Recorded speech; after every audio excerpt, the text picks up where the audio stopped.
here. Thanks for having us. Yeah, good to be here. We Lily. need to just dive in right away because I also come from the YouTube, the internet, but 17th season. Yeah. Yo, that's hard. 17th season of Good Mythical Morning. How has it evolved? How has it changed from when you first started?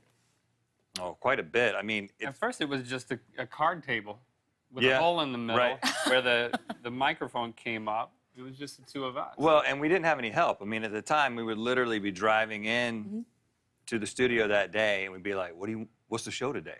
You know? So what we do today on my show. Very good. Yeah, same thing. Yeah, so it's changed a little bit. Now, thankfully, sometimes we show up and we're like, what's the show today? But we're asking someone else. Nice. Always good to have Yeah. smarter people around. At Right. least that's my philosophy. And they say, we're not going to tell you, just put on these blindfolds. Yeah. How would you describe the show? If someone's out there living under a rock, how would you describe Good Mythical Morning?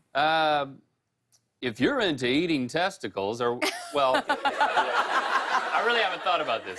If you're into watching two lifelong best friends eat testicles and other assorted weird stuff, But and then- mostly testicles. then we've got the place for you. How many types of testicles have you eaten? Let's see.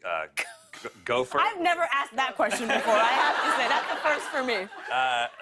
cow, pig, goat, lamb, gopher. I like how you started with gopher, but you count gopher. You count gopher You gotta twice. come back to All gopher. right. We keep coming back to gopher balls.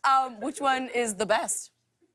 This is a lose-lose situation here because you're going to tell me Yeah. which testicles are the best to eat. You right know, now. the bigger the better is what I've learned. I love that. So we do have a lot in common. Obviously, we both came from YouTube. We've all written books. We also have another thing in common. I learned this from your podcast. We all have our fair share of rocking unibrows at some point in our life. Explain the unibrow journey here. Well, it must have been something in the water in Bowie's Creek, North Carolina, Yeah. because we both definitely had one. And I specifically remember in 8th grade, it's kind of noticing it on you and me at the same time. Yeah. So I kind of took it into my own hands. I went home and I got some tweezers from my mom's bathroom. I started plucking.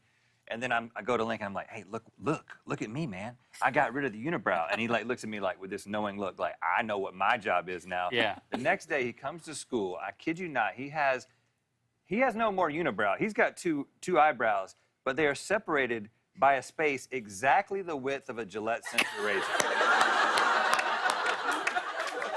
Just one swoop. It's like clear cut in the forest. Well, I have a photo actually of this moment. So I'd like to pull up this picture.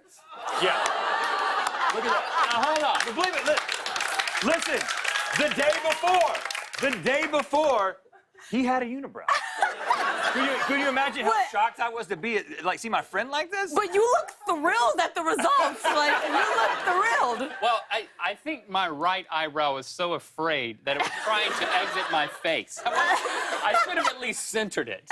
You know, the razor was a little bit off there.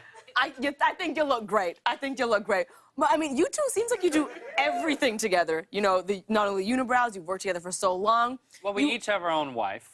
Good. It's true. Right. Speaking of wives, though, you have something else in common. Is it true you have matching tattoos of your wives' names on your butts? Yes. How did this come about? And also, It how ain't that late. This is the thing. It might be late enough. Here's the thing. How do you present to someone in a romantic gesture of like, hey, guess what I did today, wifey? Like, how do you present such a gift? We got the tattoos in Texas, and then we had to fly back here. So you sat on an airplane Yeah, with the tattoo. we made sure to get them on the same cheek so we could sit, lean in, and not have to hit heads the whole flight. I didn't know how to tell Christy, so I didn't tell her. The way she found out was, well, we were in bed, and she felt it. She Define felt it. Well, The tattoo. yeah, when you first get a tattoo, it's kind of Right. It's got some raised ridges, as it turns out. So she felt it, and the first thing she said was, "Link, I think you have a ringworm on your butt." And I was like, What does it say about you that the first thing that she assumes that you have? So wait, why would you say that? well, when we were dating, we were at a concert, and she leaned over, and you know how you'll lean over lovingly, and you'll just like caress the back of your date's neck. Well, she did that to the back of my neck, and her hand repulsed. Then she turned to me and she said, Link, I think you have a ringworm. Okay. It's like her catchphrase. Right. So this is just a reoccurring theme. I did have a ringworm Okay. Oh. on the Amazing. back of my neck, and I'm proud of it. So I have a tattoo of a ringworm on the back of my neck and a tattoo of my wife's name on my ass. Nice. I think we can applaud to that.